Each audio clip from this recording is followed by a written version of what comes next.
Breaking tonight, a remarkable moment on the campaign trail with Republican frontrunner Donald Trump setting off new controversy as the chief news anchor of the nation's largest Spanish-language TV network is thrown out of Trump's news conference. Welcome to the Kelly File, everyone. I'm Megyn Kelly. Just hours ago, Donald Trump taking questions from reporters in Iowa ahead of a speech. But just moments into that event, Jorge Ramos, the top anchorman for Univision, who has repeatedly called out Trump's position on illegal immigration, tried to get Trump's attention by shouting a question without being called on first. And it went downhill from there. Watch. We have a full lineup tonight on immigration, 2016, and the Trump speech in Iowa, including presidential candidates Senator Ted Cruz and Governor Chris Christie.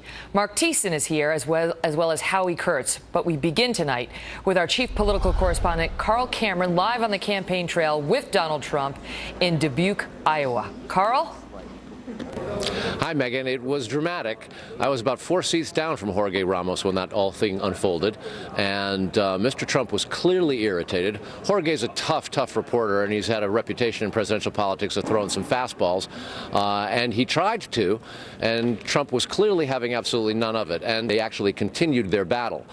Very interesting news conference. At that news conference, in fact, I actually asked the first question, and it was about what Trump was able to do here in terms of bare-knuckle politics against none other than Texas former Governor Rick Perry. Rick Perry's co-chairman, Sam Clovis, a very influential social conservative, left the Perry campaign just a couple of days ago, and today he joined on with Trump as the national campaign co-chairman.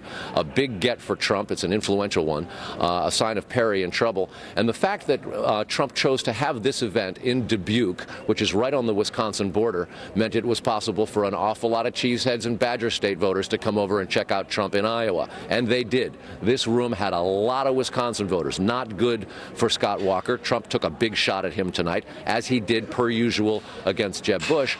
But the other thing that we saw here, critically important, Megyn, there was a capacity crowd. Over 4,000 showed up, and there were lots of recognizable old-school Iowa caucus goers here. These weren't new voters coming to check out a concert celebrity. This was actually caucus goers. I've been coming here since '88. I recognize them. He's got real voters turning out in big numbers in the first caucus state, Megyn. Carl, thank you. Well, you saw Jorge Ramos being escorted out, and then reporters started pressuring Trump about the decision to show this reporter the door. 10 minutes after he left, Ramos came back in and then engaged Trump in a 5-minute back and forth on immigration and how the Donald is doing in the polls, including this. Watch. You say that you're going to win the Latino vote. I think so, because I'm going to bring jobs back. The truth is, I've seen the polls. You're losing the Latino, 75% of the... I don't think I will. No, nationwide. No, nationwide. I haven't even started. 75% of Latinos have a negative opinion of you. In Nevada, did you see the poll of the Hispanics in the state of Nevada?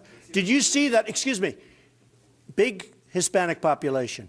I wiped everybody out. Hispanic. I won the poll with Hispanics. You saw that, right? Did you see it? In Nevada? Wait, did you see it?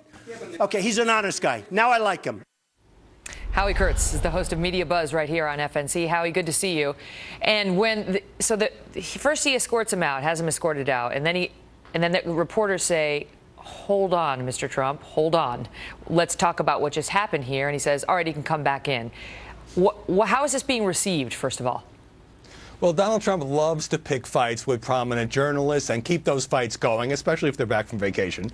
And for him, the Jorge Ramos is the perfect foil, a guy who has called Trump the loudest voice of intolerance and hatred in the country, who wasn't called on, who wasn't so much asking a question as lecturing Trump, you cannot deport 11 million illegal immigrants. And when Trump had him escorted out, it was like reality television. It was almost like he was having him deported. Go back to Univision. But it wasn't playing well online, Megyn. A lot of journalists talking about the Trump goons and the big Drudge headline, Trump boots Jorge. And I think when it came up at the presser, Trump shrewdly realized that he didn't want that to be the story. He'd rather engage Jorge Ramos, and so back he comes for the debate. A good move to bring him back, absolutely, because you can't just be throwing out the reporters, even if they're out of order. I mean, maybe you can. I don't know. But the other controversy there tonight was he didn't even let in the Des Moines Register reporter, the straight news reporter, which this is not the first time he's done that, because he has apparently ticked off about an editorial. The editorial page of the Des Moines Register wrote about him weeks ago. It was a very tough editorial, but as an old newspaper guy, it seems to me you don't punish the reporter for something that the other part of the paper does. I know a lot of people don't believe the two are separate, but the editorial page is separate. What's even more amazing, this goes back to my point about Trump picking these media fights and then debating Jorge and trying to push the debate back on him. Are you saying I shouldn't kick out the gang members? Is that whole flap with the Des Moines paper was 5 weeks ago, and Trump is still doing it. Once he decides that some media outlet or person hasn't been fair, he just keeps going and going. It generates a new storyline. So for the next 2 days, it's all going to be Trump versus Jorge, which means once again, he's driving the campaign dialogue. Once again, the media replaying the clips. Once again, the other candidates have to respond to the Donald. The Des Moines Register thing is what's interesting because, you know, under the Obama administration, when he has tried to exclude Fox News from any sort of, group interview offering, the press corps has stood up and said no. Even people who are anti-Fox have stood up and said no, that is not all right. You may not, because in the end, the press is unified against people in positions of power. We have access.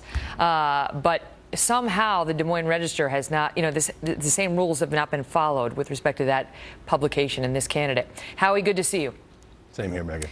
Well, during that same news conference, Donald Trump pointed to his performance in polls in some of the early primary states, including this Monmouth University poll out of South Carolina, showing Trump leading the field with 30% of the vote in South Carolina. Rounding out the top five, Dr. Ben Carson, Jeb Bush, Marco Rubio, and Carly Fiorina. Mark Thiessen is a Fox News contributor and a former chief speechwriter for President George W. Bush. And, that's not the only poll in which Donald Trump is leading. He's leading in New Hampshire. He's leading virtually everywhere. And the question is whether that is likely to continue. It very well could, Megan. And look, what's very interesting about that South Carolina poll, if you look at those numbers. So Trump is first with 30%. Ben Carson is second with 15%. Carly Fiorina has 6%. That's a 51% majority. What do those three candidates have in common? They are political outsiders who have never held elective office before. So this is not just, I thought this was going to be an anti-Washington election. This is an anti-politician election. And Donald Trump is the ultimate anti-politician, as you just saw in that exchange he had with Univision. Mm-hmm. When he got up there, in his speech, he was talking about how he thinks they should ban teleprompters for these politicians, these presidential candidates, which I think, the president actually uses a teleprompter pretty much most places he goes, but I don't know that the candidates have been. But the point is, there is a realness to Donald Trump that is missing from so many of these other candidates. They do tend to sound rehearsed and stilted. He is never rehearsed. Obviously, he shoots from the cuff and he says everything that comes to his mind, which has gotten him in some trouble, but I think helps him more than it hurts him. And people are very much connecting to that.